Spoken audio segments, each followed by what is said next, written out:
বিলাসীপাড়া শহরে দুষ্কৃতী দৌরাত্ম্য, দিনের আলোয় বাইক থেকে লুট লক্ষাধিক টাকা। পুরো ঘটনাটি একটি দোকানের সিসি ক্যামেরায় বন্দী হয়। আমিনুল ইসলাম নামে এক ব্যক্তি স্থানীয় পাঞ্জাব ন্যাশনাল ব্যাংক থেকে 1,10,000 টাকা তুলেছিলেন। বাইকের বাক্স ভেঙে সেই টাকা নিয়ে পালায় চোর।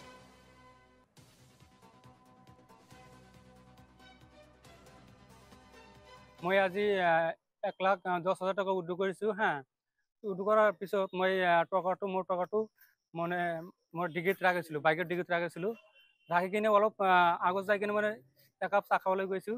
তাতে মানে মোৰ টকাটো চোৰে কোনোবা দুজন মানুহে অচিনাকি মানুহে দুজন টকাটো লৈ যায়। আজি মই বিলাসীপাৰা এনেকুৱা আগতে এনেকুৱা এটা হৈছিল।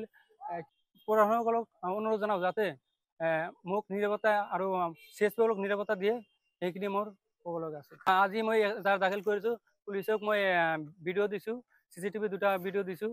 তেওঁলোকে এতিয়া কি কৰে